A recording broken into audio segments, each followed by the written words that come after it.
नमस्कार दोस्तों, आप सभी का स्वागत है आपके अपने YouTube चैनल ज्ञान स्टडी LMP पर। दोस्तों, आज हम लोग सामान्य ज्ञान में अर्थशास्त्र यानी इंडियन इकोनॉमी को आज हम लोग पढ़ने वाले हैं और इसके जो हम प्रश्न कराने वाले हैं वो आपके एग्ज़ाम के लिए काफ़ी इम्पॉर्टेंट हैं। तो काफ़ी ध्यान से इन प्रश्नों को हल करें। तो आइए आज की क्लास शुरू करते हैं।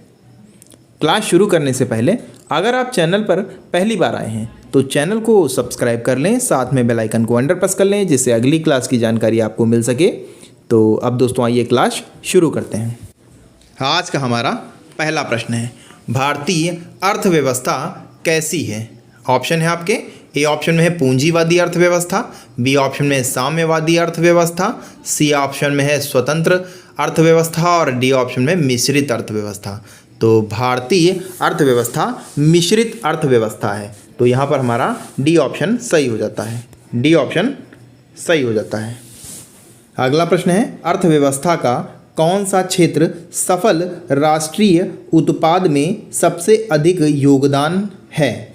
प्राथमिक क्षेत्र, द्वितीयक क्षेत्र, तृतीयक क्षेत्र, सार्वजनिक क्षेत्र। तो सबसे ज़्यादा सफल राष्ट्रीय उत्पाद में सबसे ज़्यादा योगदान तृतीय क्षेत्र का है। तो यहाँ पर हमारा सी ऑप्शन सही हो जाएगा। आइए दोस्तों अगले प्रश्न पर चलते हैं। अगला दोस्तों प्रश्न है, मिश्रित अर्थव्यवस्था से क्या अभिप्राय है?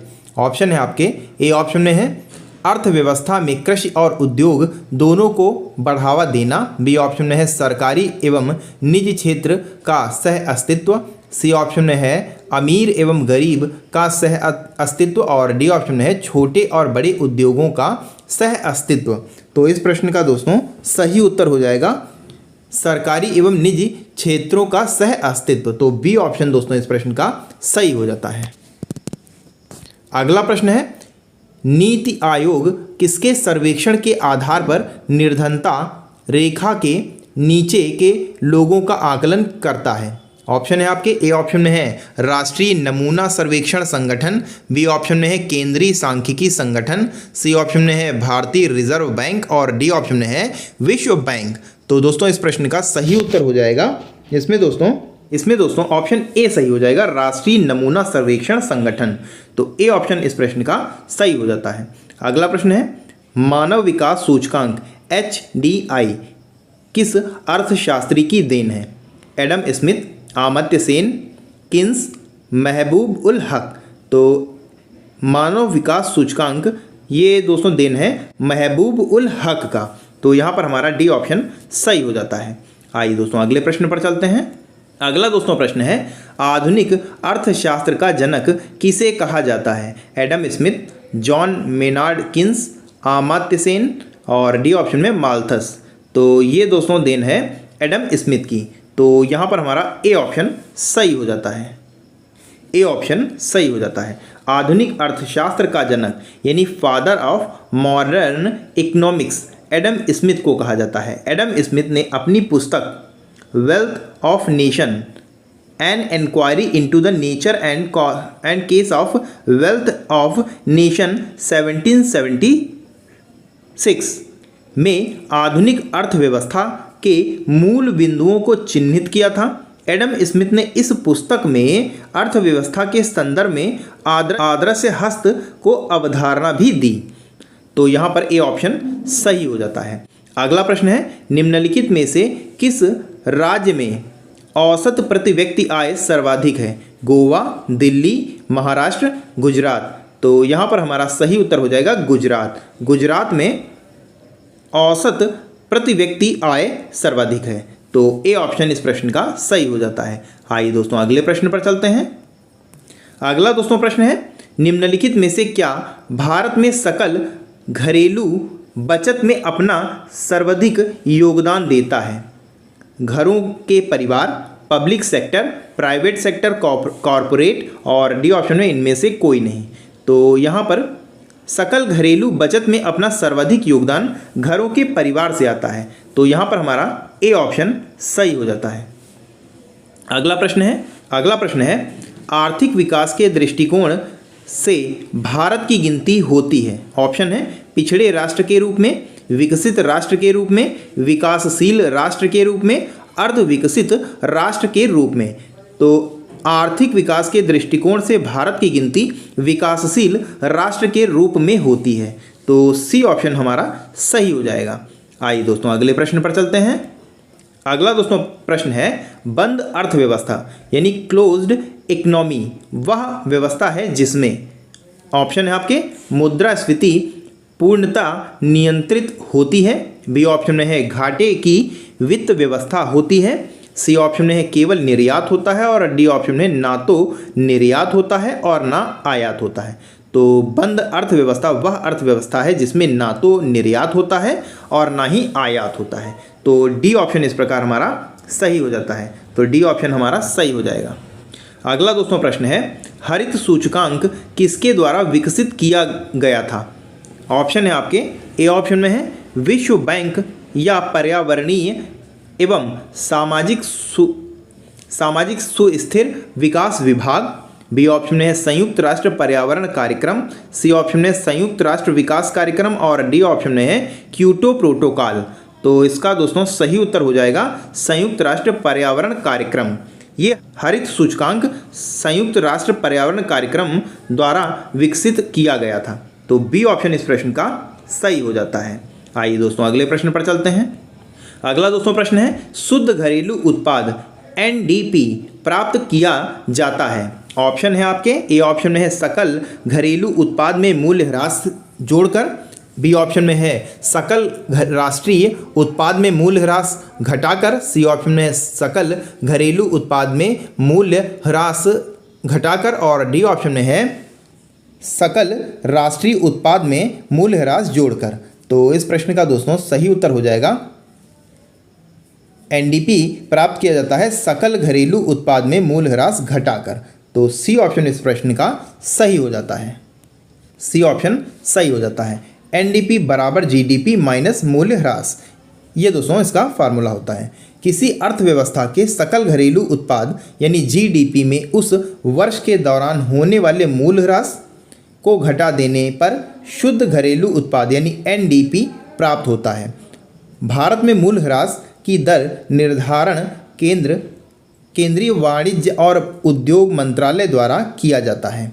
मूल्य ह्रास कभी शून्य नहीं हो सकता है, इसलिए एनडीपी सदैव जीडीपी से कम होता है। तो यहाँ पर हमारा सी ऑप्शन सही हो जाता है। आइए दोस्तों अगले प्रश्न पर चलते हैं। अगला दोस्तों प्रश्न है, निम्न में से किस आयोग की सलाह पर भारतीय रिजर्व बैंक का गठन किया गया था? ऑप्शन है आपके, ए ऑप्शन में चैम्बरलिन कमीशन, बी ऑप्शन में Hilton Young commission, C option में किन्स कमीशन, और डी ऑप्शन में उपर्युक्त में से कोई भी नहीं। तो ये दोस्तों भारतीय रिजर्व बैंक का गठन किया गया था हिल्टन यंग कमीशन की सलाह पर। तो यहाँ पर हमारा बी ऑप्शन सही हो जाएगा। आरबीआई की स्थापना हिल्टन यंग कमीशन की सिफारिश के आधार पर 1 अप्रैल 1935 में की गई थी और 1 अप्रैल को ही आरबीआई दिवस मनाया जाता है। यहाँ पर हमारा बी ऑप्शन सही हो जाता है। अगला प्रश्न है, भारत में सिक्के की ढिलाई का काम कौन करता है? वित्त मंत्रालय, भारतीय रिजर्व बैंक, प्रधानमंत्री कार्यालय, नाबार्ड। तो भारत में सिक्कों की ढिलाई का काम वित्त मंत्रालय करता है। तो ए ऑप्शन हमारा सही हो जाएगा। ए ऑप्शन सही हो जाता है। भारत में नोटों को छापने का कार्य आरबीआई करती है, जबकि 1 रुपये के नोट और सभी सिक्कों को ढालने का कार्य वित्त मंत्रालय द्वारा किया जाता है। तो यहाँ पर हमारा ए ऑप्शन सही हो जाता है। आइए दोस्तों अगले प्रश्न पर चलते हैं। अगला दोस्तों प्रश्न है, ये 5 दोस्तों गलत टाइप हो गया है। 500 रुपये के नोट का आकार क्या है? 4 दोस्तों ऑप्शन दिए हुए हैं, ए बी सी डी। आपको बताना है इनमें से कौन सा सही है। तो सही आकार है 66 गुणे 150 mm। तो बी ऑप्शन इस प्रश्न का सही हो जाता है। 500 रुपये के नोट का आकार 66 mm इंटू 150 mm है, जबकि 2000 रुपये के नोट का आकार की अगर बात करें तो 66 mm इंटू 166 mm है। तो यहाँ पर बी ऑप्शन सही हो जाता है। अगला प्रश्न है 16 नंबर का हमारा प्रश्न है, संविधान के किस अनुच्छेद के अंतर्गत वित्त आयोग की व्यवस्था की गई है? 278, 280, 281, 279। तो संविधान में 280 अनुच्छेद के अंतर्गत वित्त आयोग की व्यवस्था की गई है। तो यहाँ पर हमारा बी ऑप्शन सही हो जाता है। आइए दोस्तों अगले प्रश्न पर चलते हैं। अगला दोस्तों प्रश्न है 17 नंबर का हमारा प्रश्न है, निम्नलिखित में से कौन आरबीआई का कार्य नहीं है? बैंकों का बैंक, तो आरबीआई बैंकों का बैंक है, तो ये हमारा गलत हो जाएगा। क्रेडिट नियंत्रण, ये भी दोस्तों आरबीआई का कार्य है, तो ये भी ऑप्शन हमारा गलत हो जाएगा। विदेशी मुद्रा को रखने वाला, तो ये भी है, तो ये भी हमारा ऑप्शन गलत हो जाएगा। और डी ऑप्शन है कृषि विकास के लिए किसान को प्रत्यक्ष रूप से धन आवंटित करना, ये दोस्तों आरबीआई का कार्य नहीं है, तो डी ऑप्शन हमारा सही हो जाएगा। तो डी ऑप्शन इस प्रश्न का सही हो जाता है। आइए दोस्तों अगले प्रश्न पर चलते हैं। अगला दोस्तों प्रश्न है, जीडीपी पर कैपिटा के आधार पर सबसे पहले स्थान पर कौन सा देश है? संयुक्त राज्य अमेरिका, कतर, अन्य। तो इस प्रश्न का दोस्तों सही उत्तर हो जाएगा कतर। तो यहाँ पर हमारा सी ऑप्शन सही हो जाएगा। सी ऑप्शन इस प्रश्न का सही हो जाएगा। 19 नंबर का प्रश्न है, भारत में सबसे संपत्ति वाला राज्य कौन है? तमिलनाडु, महाराष्ट्र, केरला, कर्नाटक।